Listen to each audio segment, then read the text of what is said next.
그냥 건강한 일반인을 대상으로 보충형으로 먹는 알부민을 복용하는 것은 효과가 있다라는 것이 입증이 되어 있지 않습니다. 네, 안녕하세요, 여러분. 네, 보민쌤입니다. 오늘은요, 시중에 최근에 많이 나오는 건강기능식품 중에 마시는 알부민 혹은 알부민 알약으로 된 것도 있고 보충제라고 하죠.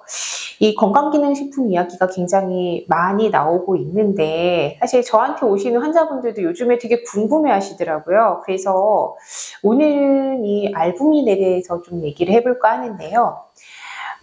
알부민 광고를 보면은요, 피부 미용에 좋다, 혹은 활력 충전, 단백질 보충, 이런 문구가 많이 들어있더라고요.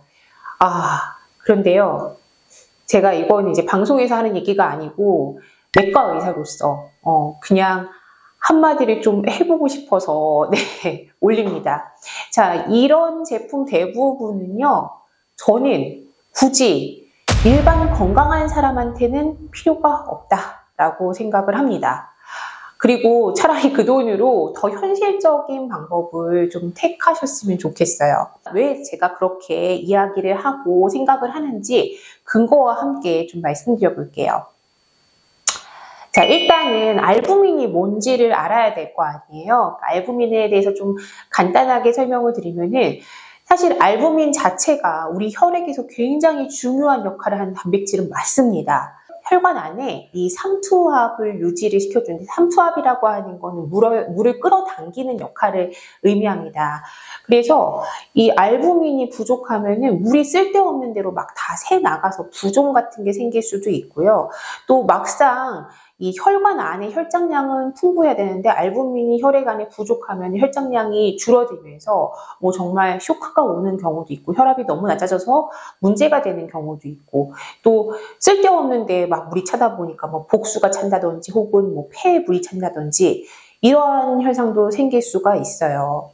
그리고 이 삼투압을 유지하는 역할뿐만이 아니라 여러 가지 영양소나 혹은 약물이나 호르몬이나 이런 것들을 이렇게 태워서 운반해주는 그 운반 단백질의 역할도 하기 때문에 실제로 저희가 알부민이 부족하면은 약물 효과가 제대로 나타나지가 않아서 알부민이 부족한 경우에 알부민을 보충하면서 약을 처방을 하기도 합니다. 그리고 알부민이 부족해지면 부종이 생길 수도 있지만 반대로 간이나 심장의 기능이 떨어지면서 부종이 생기면서 또 알부민이 떨어지는 경우도 많아요. 그래서 저희가 특히나 내과 의사는 정말 알부민을 트레이닝 받을 때 많이 쓰는데, 이 알부민의 형태는 먹는 게 아니고요, 다 정맥주사의 형태로 사용을 합니다. 그래서 정맥주사 형태로 사용하는 알부민이 왜 중요하냐? 심장이 안 좋거나 혹은 간 경변이 있거나 혹은 혈압이 너무 낮은 쇼크가 오거나 대량 출혈이 있거나 이런 중증 상태에서는 혈관 내에 그 도는 피의 용적을 늘리기 위해서 일단은 사용을 해야 되고, 그리고 심한 화상 환자에서는 피부로 단백질이 막 빠져나가기 때문에 이 단백질 손실을 보충하는데 쓰이기 때문에 사실 이런 중증 환자들에게서는 알부민이 부족하면 반드시 수액으로 대체를 해야 되는 거죠. 즉, 알부민이 살아가는데 정말 중요한 단백질임에는 틀림이 없다는 겁니다. 그렇지만 그렇다고 해서 저처럼 혹은 여러분들처럼, 대부분의 여러분들처럼 아주 건강한 일반인이 보충을 위해서 마시는 알부민, 먹는 알부민 이런 것들이 자동적으로 유용하다고 보기는 어렵다는 거죠. 네, 그러면 어떤 경우에 알부민 투여가 실제로 필요할까요? 제가 내과 의사로서 가장 강조를 드리고 싶은 거는 정말 투여가 필요한 환자분과 그렇지 않은, 필요하지 않은 건강한 사람이 분명하게 나뉜다는 겁니다. 예를 들면은 정말 간경변이 심하거나 복수가 잔뜩 차 있거나 이런 환자에서는 당연히 알부민 정맥 투여가 도움이 된다는 근거가 있죠. 또 쇼크, 대형 화상, 뭐 중증 감염 이런 것 때문에 혈관 안에 이 혈액의 용적이 떨어지고 단백질 손실이 많은 환자에게서는 반드시 사용을 하는 게 맞습니다. 그런데 제가 방금 전에 말씀드린 환자들은 그냥 얼핏 듣기에도 되게 중증 환자들이잖아요. 근데 단순히 뭐 내가 피곤해서 혹은 활력이 떨어져서 뭐 피부가 좋아진대 이런 이유로 먹는 알부민을 일반인들이 복용하는 거에 대해서는 사실은 근거가 굉장히 많이 부족합니다. 뭐 심지어는 중환자시 환자를 대상으로 한 연구에서도 알부민 투여 자체가 생존율 개선에 유의미하게 작용한다 하는 증거가 약하기도 해요. 중환자시 환자를 대상으로 했는데도 말이죠. 또 간경변 환자라고 해서 모든 간경변 환자에게 알부민을 투여해야 한다는 이러한 증거는 명백한 증거가 없다. 그런 리뷰도 발표가 됐습니다. 심지어는 간경변 환자나 중환자라고 해서 모두가 다 알부민이 투여를 하면 좋다라고 하는 게 아니라는 거죠. 우리 같은 일반인 말고도. 결국에는 의학적으로 필요하다고 판단된 상태에서 투여를 하는 게 맞다. 그런데 그냥 건강한 일반인을 대상으로 보충형으로 먹는 알부민을 복용하는 것은 효과가 있다라는 것이 입증이 되어 있지 않습니다. 저는 그래서 환자분들이 저 먹는 알부민 먹고 싶은데 뭐 알부민 수치 낮나요? 이렇게 검사하러 오고 이제 물어보시면은 그냥 돈이 아까워요. 그 돈으로 차라리 달걀 삶아서 드세요. 라고 얘기를 하거든요. 왜 그렇게 제가 이야기를 하는지 좀 구체적으로 말씀을 드려볼게요. 일단 첫 번째, 알부민의 복용 효과가 건강한 사람에 있어서는 검증이 되지 않았다. 즉, 혈중에 알부민 수치가 낮은 환자에서 보충을 했을 때 일부 좋아진다는 보고가 있긴 하지만 알부민 수치가 완전히 정상 범위에 있는 건강한 사람에게는 보충을 했을 때 이득을 보여주는 연구가 거의 없습니다. 그리고 두 번째는 비용 대비 효율이 낮아요. 네, 뭐 마시는 알부민이든 뭐 먹는 알부민이든 이런 보충제 형태가 가격이 꽤 나가잖아요.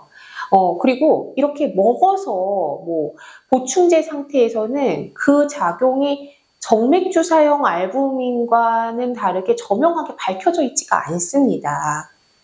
세 번째는 단백질 섭취 정도로 충분히 해결이 가능한 문제라는 거죠. 네, 예를 들면은 뭐 달걀이나 이런 고품질 단백질 식품을 통해서 필수 아미노산을 섭취하는 게 건강 유지에는 훨씬 더 현실적이고 훨씬 더 접근이 쉽다는 거죠. 실제로 어떤 연구에서는 달걀 흰자를 통해서 알부민의 혈중 농도가 개선이 된 노인 대상 연구가 있기도 합니다. 그리고 또 네 번째는 이 보충형 알부민의 안전성 혹은 장기 효과가 충분히 검증이 된 게 아니라는 거죠. 오히려 알부민 투여가 너무 이제 과체적 상태를 유발하거나, 그러니까 너무 이렇게 몸이 붓는 상태, 이런 것들을 유발하거나 심장이나 신장 기능이 약한 사람에게는 부담이 될 수도 있다라는 보고도 있거든요. 사실 우리가 혈액 검사를 하잖아요. 그러면은 알부민이 정말 병적으로 낮은 경우에는 알부민을 주사로 투여하는 게 도움이 되지만 일단은 병적으로 낮은 경우가 거의 없어요. 왜냐하면은 알부민이 이렇게 병적으로 낮은 경우에는 그냥 먹어서 먹는 알부민이 부족해서 낮은 경우는 거의 없다고 보시면 돼요. 그럼 어떤 경우에 낮냐? 진짜 간 기능이 너무너무 안 좋은 간 부전 환자나 혹은 신장에서 단백질이 막 빠져나가는 신증 환자나 이런 굉장히 병적인 상태에서만 알부민이 보통 레벨보다 낮아지게 됩니다. 그러니까 알부민이 낮아서 먹는 걸 보충하는 것도 문제고, 일단은 알부민 자체가 낮다는 거 먹어서 보충을 하는 게 문제가 아니라 알부민이 낮은 이유를 찾아봐야 된다는 거예요. 그거는 단순히 먹어서 해결할 게 아니고 어떤 질환 때문에 알부민이 낮아지는 거기 때문에 좀 더 근본적인 원인을 찾아봐야 된다는 거죠. 그래서 제가 방금 전에 말씀드린 이러한 이유 때문에 건강한 내가 혹은 특별한 질환이 없는 내가 돈 들여 마시는 알부민보다는 그냥 기본적인 식이 단백질을 좀 확보해주고 생활 습관을 관리하는 편이 훨씬 더 에비던스 있고 합리적이라는 거죠. 그래서 제가 이제 현실적으로 이제 대안을 말씀드리면은 달걀이나 혹은 뭐 이런 단백질을 섭취하고 또 생활 습관을 좀 개선해 주는 그런 선택지를 제가 말씀을 드리는 게 맞을 것 같아요. 일단 첫 번째는 달걀 삶아서 드시면 돼요. 이 삶은 달걀 하나가 꽤 좋은 고품질 단백질과 아미노산의 공급원이 됩니다. 단백질이 보충을 해야 된다. 그러면은 이 식품을 통한 접근 자체가 기본이 되는 거지, 뭐 알부민을 사가지고 드시는 것보다 이게 더 낫다는 거죠. 그리고 이 하루 단백질 섭취량을 나의 체중, 나이, 활동량에 맞게 잘 설정을 하시고, 그리고 육류나 생선, 콩류, 계란 이러한 다양한 식품으로 단백질원을 좀 활용하시는 게 좋다는 겁니다. 사실 알부민도 단백질의 일종이지만 우리 몸에서 필요한 단백질이 알부민만 있는 게 아니거든요. 오히려 다양한 필수 아미노산을 섭취하는 게 내 건강에는 훨씬 더 좋다는 거죠. 그리고 단백질이 내가 잘 보충했어요. 그런데 들어가도 쓰이지가 않으면 무용지물이에요. 그래서 이게 잘 섭취를 했지만 내가 이 단백질을 근육이 합성할 수 있도록 운동을 하지 않으면은 근육량이 줄어들고 단백질 요구량이 더 올라가게 됩니다. 그래서 운동을 병행하는 게 사실 굉장히 중요하죠. 그리고 아까 전에도 말씀드렸지만 알부민 수치 자체는 단순히 내가 먹는 알부민이 부족해서로 결정되는 게 절대 아니라는 거예요. 염증이나 뭐 간이나 신장 상태나 이러한 전신 질환이 이 알부민 수치를 낮게 만드는 거지 내가 적게 먹는다고 해서 낮아지는 게 절대 아니라는 거죠. 그렇기 때문에 만약에 내가 실제로 알부민 수치가 낮다 하면은 내가 알부민 먹어야지 이게 아니라 일단은 왜 낮은지, 간 기능이 저하되어 있는지, 신장이 문제가 있는 건지, 이런 여러 가지 원인을 찾아야 되는 거고, 그 다음에 알부민을 보충을 할지는 결정을 해야 된다는 거죠. 자, 이번에 정리를 해볼게요. 알부민 자체는 생명을 구하는 굉장히 중요한 단백질이 맞다. 그리고 중증 질환자에게는 반드시 정맥 주사의 형태로 꼭 필요할 수는 있다. 하지만 일반적으로 건강한 사람들이 먹는 알부민을 통한 건강 보충제로 높은 효과를 기대하는 것은 근거가 매우 미약하다. 차라리 저 같으면은 그 돈으로 좋은 단백질 식품을 섭취하고 운동을 하고 이런 생활 습관을 개선하는 게 훨씬 더 실속 있고 효과적이라는 거죠. 또 궁금하시다면 나의 최근 알부민 수치 혹은 간이나 신장의 상태, 단백질 섭취량 등을 검진해서 체크해 보시는 게 또 필요할 것 같습니다. 그 다음에 보충이 필요하다라고 판단이 된다면 전문가와 상담하시는 게 맞습니다. 네, 오늘 영상이요, 여러분의 식이보충제 선택에 있어서 조금 더 현명한 기준을 세우는 데 도움이 되셨으면 좋겠습니다. 좋아요, 구독 잊지 마시고요. 알부민 보충제를 실제로 고려해 보셨던 분이나 혹은 경험이 있으신 분들은 댓글로 나눠주세요. 네, 저는 다음 영상에서 또 만나도록 하겠습니다. 감사합니다.